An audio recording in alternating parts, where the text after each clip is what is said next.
बिस्मिल्लाहिर्रहमानिर्रहीम। अस्सलामुअलैकुम। मैं हूं सफिया खान और मैं हूं हमजा अशरफ। शामिल करते हैं हेडलाइंस। कराची में बिजली की तवील बंदिश से शहरियों की जिंदगी अजीरान। कायदाबाद, लांडी, मलीर, कोरंगी, शाह फैसल कॉलोनी, औरंगी समेत कई इलाकों में 10 घंटे से ज़ायद लोड शेडिंग। के इलेक्ट्रिक ने मलबा गैस की कमी पर डाल दिया।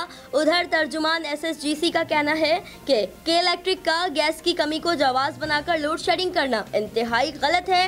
के इलेक्ट्रिक को 200 mm CFT गैस दे रहे हैं। लोड शेडिंग से मुस्तस्ना इलाकों में भी 5 से 6 घंटे तक बिजली गायब, अवाम बेहाल।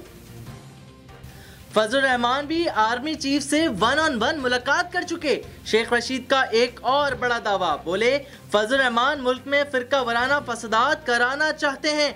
नवाज शरीफ मोदी और रॉ के साथ हैं। अपोजिशन इस्तीफा देगी ना ही धरना। वजीर रेलवे का हर हफ्ते एक सियासतदान को एक्सपोज करने का ऐलान।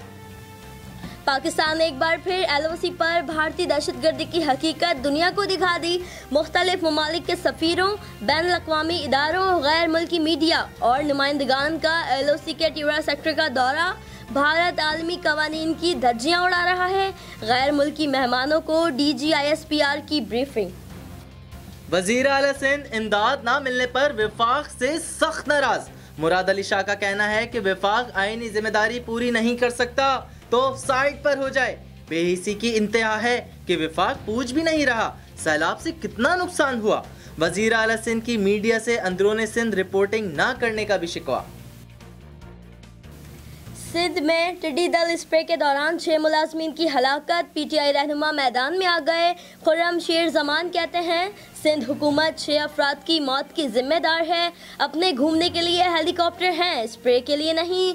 खुर्रम शेर जमान का महकमा ज़राअत के खिलाफ मुकदमा दर्ज कराने का मुतालबा। सिंध भर के तालीमी इदारों से वाबस्ता 185 अफराद में वायरस की तस्दीक हो गई। 29 अजला में सबसे ज्यादा पॉजिटिव केसेस कराची में आए। जामियात, कॉलेजेस, हाई स्कूल्स के 25,000 अफराद की कई रिपोर्ट्स मनफी आईं। फिल वक्त इतना ही। मजीद खबरों और अपडेट्स के लिए विजिट कीजिए हमारी वेबसाइट csnlive.tv। इसके अलावा आप हमें फेसबुक और ट्विटर पर भी ज्वाइन कर सकते हैं। देखते रहिए CSN।